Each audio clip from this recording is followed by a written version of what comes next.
What is going on, Exo community? This is Exosomp here, and today, people, we're going to be going over the EDL Monotype Tag Team Battle versus Calculated Risk, and of course, joining me today is the one, the only, Galaxy Ball. Hello, everyone. So, of course, you guys can see the question up. It is, what is your favorite Gen 5 Pokemon? Of course, you guys know mine. Mine is Excadrill. That's very obvious. What is yours? Mine's gotta be Chandelure, because it's a giant floating chandelier that murders people. And I just like that. Yep. And Able to you play get it. Yeah, and you get it around the time in Gen 5 near the Elite Four, and it just carries you through it, and I just found that very enjoyable. Yeah, dude, I remember when it used to have Shadow Tag. That was awesome. That was fun. Trap my Seismitoad and just Energy Ball it. God damn it. Perfect. Yeah. Anyways, let's get on to the actual breakdown. So we have Moltres here. Moltres is pretty obvious versus a Steel team. We had Flamethrower to take on everything besides the Heatran. For the Heatran, we had HP Ground, U-Turn for Momentum, and then Defog to get rid of Stealth Rocks. We also had Heavy Duty Boots, which again makes sense. And then we also we were just running Max Speed, Max Special Attack. I believe Max Speed made sure that it outsped everything unless something was Scarf. Do you want to go over Lando? Yeah, so Landorus is pretty standard. We decided on Choice, we were kind of thinking back and forth between like Choice Band or Expert Belt, for instance. But we ultimately decided on Choice Band because we just wanted to absolutely deal the most damage possible. And it's very likely that we would just click Earthquake because unless they bring Bronzor, they don't really have a safe switch into Earthquake. They can maybe take a hit with Aggron, or if they already have, say, a Magneton with Choice Scarf in, it's faster. And I think also Lucario with Choice Scarf might be a little bit faster. So those would be like their answers without Bronzor. So it's likely that we would just click Earthquake most of the time. So we went with Choice Band. We do have Knockoff in case they do bring Bronzor, as that would hurt it quite a bit, as well as U-Turn for a bit of extra momentum. And wait, what was the last one? Brick Break. Brick Break, that's right. In case they run maybe Light Screen or Reflect. I think Bronzor has those, so they could do something like that. We didn't really have that many options that would be super useful for Landorus, because if we want to deal damage, we press Earthquake. So Right. the other stuff is kind of tech. Yeah. For our next mon, we have Dragonite.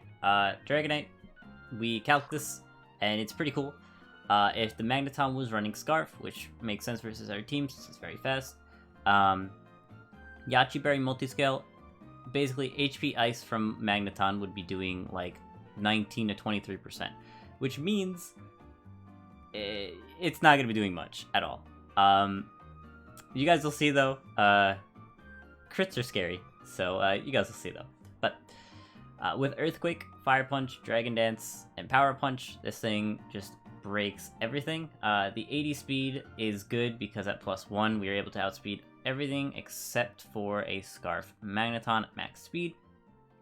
As well as we ran Power Up Punch because if we're able to kill something that's low, we can easily just get +1 and then sort of sweep from there. So, yeah.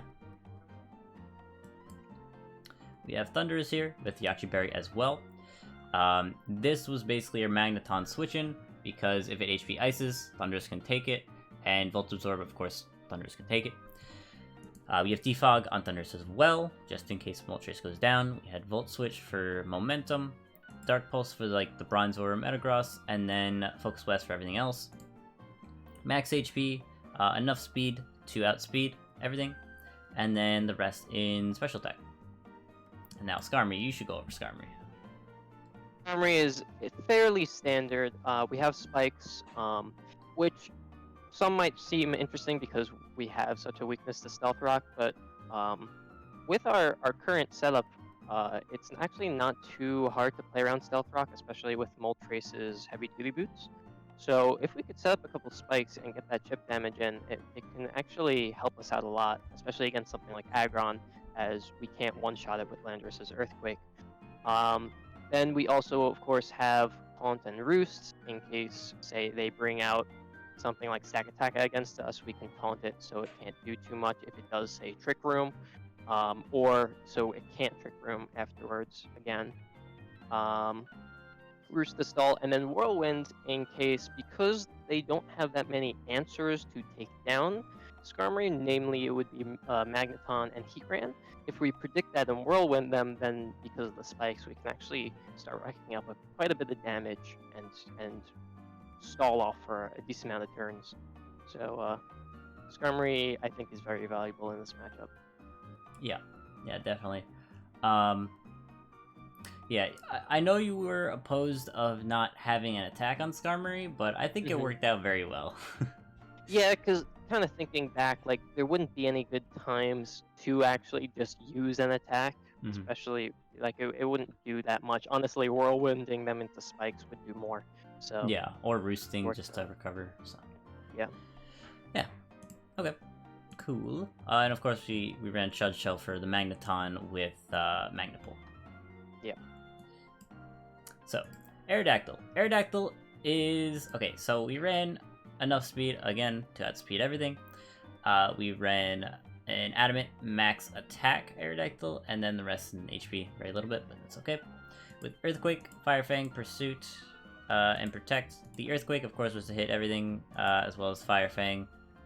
I guess to hit everything as well. Pursuit was there... Oh, Fire Fang was for Ferrothorn, right? Pursuit was for Bronzor or Metagross, and then Protect was in case they were running Trick Room, Stack Attack, or something that we had to stall out, or we could just check to see what they're going for. But yeah, with that all out of the way, let's get on to the battle. So, of course, you guys can see on the screen what they brought, and you can also see the logo. I just slapped something on. They didn't make a logo yet, but when they do, I know Dinistrio, he makes some really good logos, so I hope he does make a logo, because I can't wait to see it. But we just started off with Lando, because Lando's just free to start off with. Now, we calc this here. We wanted to make sure that Mega Aggron couldn't take a Choice Banded Earthquake, but apparently it does. So, yeah, we just U-turned out as he stays in, so we go into Skarmory, because it can't really do anything. They just rocks. As they just go into Magneton after, and we spikes on their switch into Magneton. So yeah, since we have Shud Shell, we can switch out into Thundurus just to see what they do.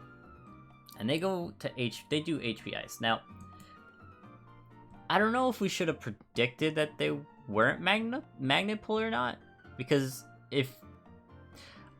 I don't know, I would have... The thing is, it's impossible to tell, because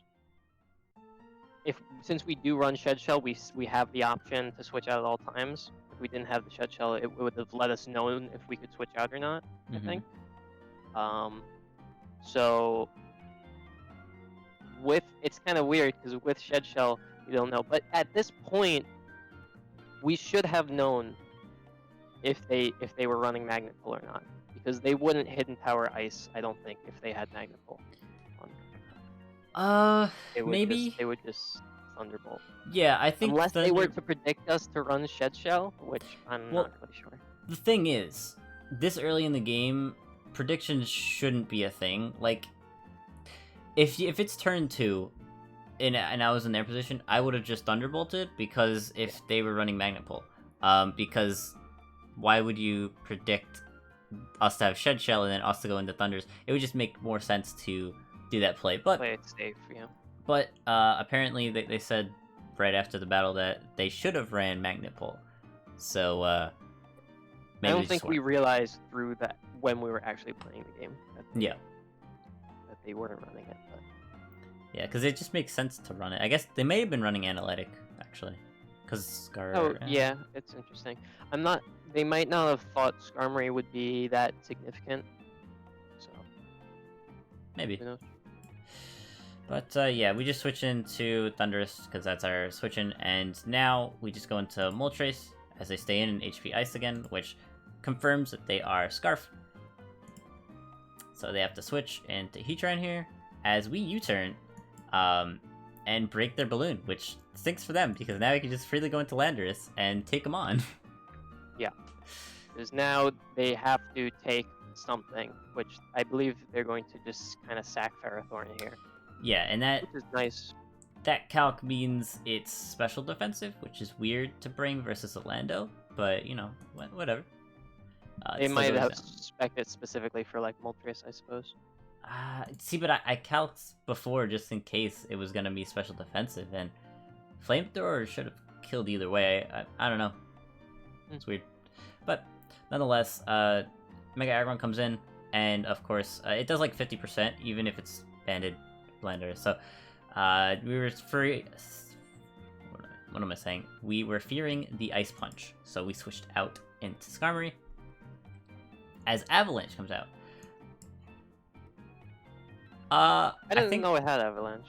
Yeah, and I think Ice Punch would have killed, so meh. Alright. You know what? I like the heat. As Heat Suck comes in. You think Ice Punch would have killed Skarmory? Ice Punch would have killed the Lando. Oh, Landorus.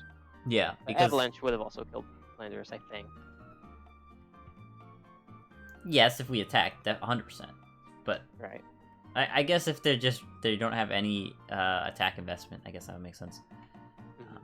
But we just Whirlwind because we knew that either Heatran or Magneton will come out, so we put them back into a bad situation with Aggron coming back out. And once we get this thing below 50%, they have no switch-ins to Lando. So yeah, so that's our goal right now, is to basically prep so that we can take them down. Yeah. So we just get up a free spikes, because then with 2 spikes, if this thing comes in again on Lando, it dies, which is great. And they just T-Punch. T-Punch doesn't do enough, so we just have a free Roost here as they go into Heatran. Just go play. And here we just go into Aerodactyl, because either we sack it, or it lives, and it, of course, lives. We were thinking Lava Plume, but... Yeah, I don't think we were expecting them to do a rock move. Luckily, it doesn't kill us, but either way, Aerodactyl will probably be the best sack in case it does kill. Right, yeah, because we need everything else, basically. Yeah. So, yeah, we just Mega here and Earthquake, as there's no switch-ins to Earthquake anymore. Stack Attack comes in. Here, we really didn't care too much about Aerodactyl, so if it died, it died. But Earthquake is free because it kills unless they're running a ground resist berry. So they are, as of course it does 45%, and they Trick Room. So here we have Protect for this, so might as well. Yeah, we can waste the turn and then just waste it by sacking. Oh no, we didn't sack. That's right. Nope. We wanted to save the differential. Yep. And also Skarmory just takes this on anyways, so Gyro Ball does a lot though, which is scary. But they missed the Stone Edge, which I think it would have done like 30, 35, 40%, but even with Roost, as we see, it's 31%. It does have a higher crit ratio though, good crit. Yeah, but, let me just go back one turn. So here we go for, on the Stone Edge, we go for Taunt, because after this turn we are faster, so might as well Taunt, because then he can't Trick Room, and they basically have to switch. So we easily just press Whirlwind here to get back out Aggron, which is great. And yeah, and they switch out again as we just Roost. The reason why we Roosted and didn't Whirlwind again is in case they did stay in, we want to be at, high enough percent, and also we want to be at sturdy. We could take a sturdy, yep. Which when they do stay in means that we basically will live anything they throw at us, so we can kind of prepare for that. Right. So here they do Volt Switch, which is good play. So we just get down to our sturdy as Aggron comes in, and we just Whirlwind out into Stack Attack, which means we get another free Roost. So they go back into Magneton. Yeah, that was a bit of a lucky Whirlwind, because if it went into Metagross, it would have been a little scary. I believe. Yeah, Yeah, anything but stack attack would have been a little scary. But we got lucky, and we were able to roost get back up to 50%. As we can switch out into Moltres here. Yeah, they volt switched instead of Hidden Power Iced. We basically were like, we can save Moltres, but if they do go for HP Ice, we would lose any other Mon, basically. So if you guys saw our week 1 game, we had similar situation where it was basically an electric move versus an ice move. And in that game, we made the mistake of hoping for the electric move and getting the ice move, and our Landorus dying. So we didn't want to make that mistake again. Yeah, because if we lost Landorus, it would have been a little scary. But yeah, so Moltres goes down as they go into stack attack here. They're just stacking it off, so we go into Thundurus. We go into Thundurus to defog so that we can keep our multi-scale on Dragonite as well as keep our Aerodactyl alive. We were stacking, so that's fine. And now here we go into our Dragonite and get a free power-up punch-off. And now at +1, I don't think anything lives in Earthquake. So yeah. This is just Earthquake spam, I guess. Yep. And crit HP Ice. Oof, but because of the scary. Achi Berry, we lived. That was very scary. It was Very scary. worried. Yeah, if we lost that would have been bad. So here, But- we talked a lot back and forth. I was very scared of the Metagross because I was expecting it to be like max defense, and then we would lose our Dragonite. But it wasn't max defense, so nothing to worry about, I suppose. Yeah, it was.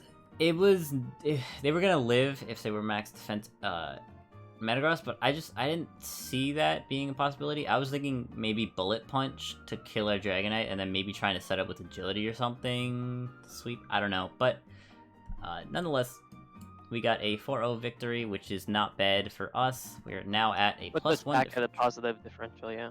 Yeah. Power rankings should be coming soon. When everyone finishes their matches. Yeah, when everyone finishes. But yeah, I guess that's it. You have anything else to say for the lovely people that are watching? Good game to calculate risk. I hope your new flying type will do you well against the onslaught of Earthquake spam that's going to be coming your way. And hopefully we get to rematch you guys in the playoffs and have a pretty close game. Yeah. Yeah, if you guys don't know, they switched out Aegislash for Corviknight, which it makes sense because without having a flying type, because we sort of sniped them with Skarmory, and then the Psychic type sniped them with Bronzong, they had to resort to Bronzor. So yeah, thank God they grabbed Corviknight. Corviknight makes more sense because Defog is good.